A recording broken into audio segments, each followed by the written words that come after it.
सास को हुआ अपनी गलती का एहसास। राधा जी एक समय मध्यवर्गीय परिवार की मुखिया थी। वे अपने बेटे शुभम और बहू मनीषा के साथ रहती थी। एक बेटी सीमा थी जो कि शादी के बाद अमेरिका में बस गई थी। राधा जी के पति की मृत्यु बहुत पहले ही हो चुकी थी। शुभम और मनीषा की शादी को 5 साल हो गए थे, लेकिन अब तक उनकी कोई संतान नहीं थी। राधा जी की बहू मनीषा भी जॉब करती थी, जो कि राधा जी को बिल्कुल भी नहीं सुझाता था। वे जल्द से जल्द दादी बनना चाहती थी, लेकिन मनीषा और शुभम यह अच्छी तरह से जानते थे कि अभी मनीषा का जॉब करना कितना ज़रूरी था। राधा जी अपने बेटे शुभम से इस बारे में बात करती तो शुभम किसी न किसी बहाने से बात को टाल देता था। इसलिए वे मनीषा को ही परेशान करने के लिए बहाने ढूंढती रहती थी, ताकि वह अपनी जॉब छोड़ दे। और अभी कोरोना काल तो मानो उनके मन की मुरादी पूरी हो गई थी। हालांकि वे दिल की बुरी नहीं थी, लेकिन पोते की चाह में वे न चाहते हुए भी ऐसा कर जाती थी। अपनी वो हम उम्र सहेलियों को दादी बनते देखकर उनका मन दुखी हो जाता था। उस दिन भी घर में ऐसा ही कुछ हुआ। ऑफिस में काम की वजह से मनीषा देर तक सोती रही और दादाजी को अच्छा खास मौका मिल गया। ये क्या बहू, अभी तक सो रही हो? पता है सुबह के 10 बज गए हैं। शुभम भी बेचारा कब से उठकर ऑफिस के काम पर लग गया है, और तुम हो कि अभी तक सोई पड़ी हो। चलो अब उठकर सबके लिए चाय नाश्ता बना लो। मुझसे कुछ हो नहीं पाता है, वरना मैं तो तुम्हारे भरोसे कभी ना रहती, खुद ही सब कर लेती। सारी माजी वह देर रात तक काम चलता रहा, इसलिए सुबह ही सो पाई थी, इसलिए समय का पता ही नहीं चला। आप चलिए, मैं अभी जल्दी से आती हूँ। हाँ हाँ ठीक है, मेरा कुछ नहीं, पर शुभम को देख लो, उसे कुछ चाहिए तो नहीं? कब से उठा है बेचारा। हे भगवान, मुझे जल्दी से ठीक कर दे, ताकि मैं ही अपने बेटे का ध्यान रख सकूं। राधा जी ने नाटकीय अंदाज में कहा। राधा जी ने अपनी बहू मनीषा को उठाते हुए कहा। मनीषा ने घड़ी देखी तो वाकई 10 बज गए थे। आज उसकी आंखें कैसे नहीं खुली। वह जल्दी जल्दी अपने काम निपटाकर हाल में आई तो शुभम अपने लैपटॉप के साथ ऑफिस के काम कर रहा था। उसने किचन में जाकर चाय नाश्ता बनाया और फिर रात के बर्तन साफ किए और झाड़ू पोछा करके नहाने चली गई। दरअसल कोरोना वायरस की बढ़ती बीमारी की वजह से शहर में पूरी तरह लॉकडाउन किया गया था, इसलिए काम वाली बाई भी नहीं आ रही थी। मनीषा खुद एक इंटरनेशनल कंपनी में काम करती थी। उसका ऑफिस टाइम निश्चित नहीं होता था। अधिकतर उसे रात में देर तक काम करना होता था। कल भी उसका काम देर तक चलता रहा, इसलिए वह देर तक सोती रही।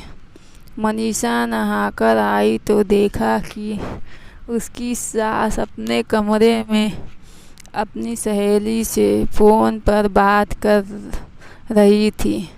बातचीत में अपना नाम सुनकर मनीषा सास की बात सुनने लगी। अरे शारदा, तुम भी अपनी बहू को ज़्यादा सर पर मत बैठाओ। बहू को ज़्यादा उड़ने दोगी तो कल को अपनी नौकरी के चक्कर में वह तुम्हें ही घर की नौकरानी बनाकर छोड़ेगी। मैं तो भाई शुरू से ही मनीषा के नौकरी करने के खिलाफ थी। अब करे नौकरी शौक से, पर साथ साथ घर के काम भी करें। मैं तो बदन दर्द का बहाना बनाकर बैठ जाती हूँ, नहीं तो सारे काम का बोझ मेरे सिर पर आ गिरता। मैं कोई मुफ्त की नौकरानी थोड़े ही हूँ। मैं तो करती हूँ, तुम भी यही किया करो। सास की यह बात सुनकर मनीषा की आंखों में आंसू आ गए।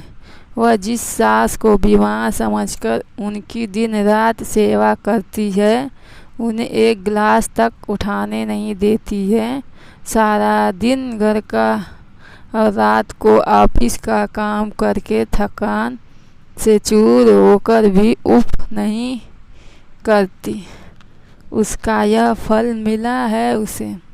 माना वे मेरी नौकरी के खिलाफ है, मगर यदि घर की किस्त नहीं होती तो वह भी कभी नौकरी नहीं करती। शुभम का बोझ कम करने के लिए ही तो यह नौकरी कर रही थी। खैर अभी के मुश्किल समय में वह सास से किसी भी बात पर बहस करना नहीं चाहती थी जिससे घर का माहौल खराब हो, इसलिए वह उनकी बात को नज़रअंदाज करके वहाँ से चली गई। लेकिन उसकी नज़रों में राधा जी की इज्जत ज़रूर कम हो गई थी। दूसरे दिन सुबह सुबह राधा जी की बेटी सीमा का अमेरिका से फ़ोन आ गया। सीमा की सास उसके पास अमेरिका आई हुई थी। आदत के अनुसार राधा जी ने जैसे ही सीमा की सास की बुराई करनी चाहिए, वैसे ही सीमा ने उन्हें झपट दिया। माँ, आप बिल्कुल भी माँ जी के बारे में अनाप शनाप नहीं बोलेंगी। पता है आपके चक्कर में आकर मैंने उनके साथ कितना बुरा व्यवहार किया था, लेकिन आज मुझे उनकी किस कीमत पता चल गई है। तुम तो उनके यहाँ पर जाने से कितने खिलाफ थी, मगर आज अगर वे यहाँ नहीं होती, न माँ तो न जाने हमारा क्या हाल होता। तुम्हें तो पता ही है कि मेरा नौकरी कितना ज़रूरी है। कोरोना ने यहाँ भी ऐसा कर ढाया है कि घर से ही सब करना पड़ रहा है। किट्टू का बेबी केयर सेंटर भी बंद है। मैं और राजेश फुल टाइम बिजी रहते हैं। ऐसे में माँ जी ने अकेले ही किट्टू के साथ साथ पूरे घर का सारा काम संभाला हुआ है। मुझे कुछ भी नहीं करने देती हैं।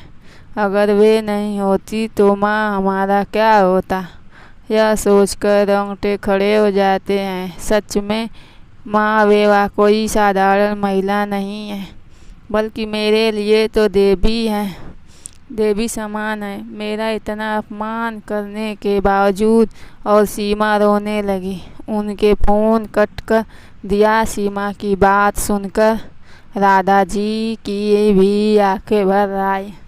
उन्हें अपनी भूल का एहसास हो गया था। मनीषा को वाकई उनका कितना ख्याल रखती है।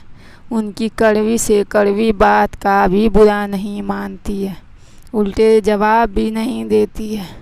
वाकई अभी का समय तो एक दूसरे को हौसला देने का है। सारे गिले से हाथ फेर कर हुआ। कहा, मनीषा, आज से घर के कामों की आधी जिम्मेदारी मेरी रहेगी। मैंने आज तक तुम्हें जो भी कहा और किया उसके लिए सॉरी। चलो अब तुम जाकर आराम करो, खाना मैं बना लूँगी।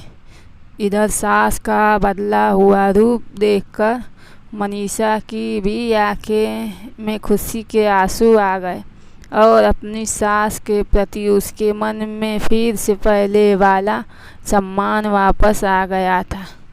शायद हमारे जीवन में मुश्किल समय आता ही इसलिए है कि हमें एक दूसरे की अहमियत का पता चले।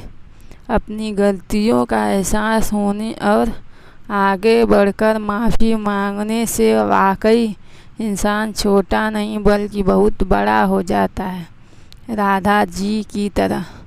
Please subscribe my channel.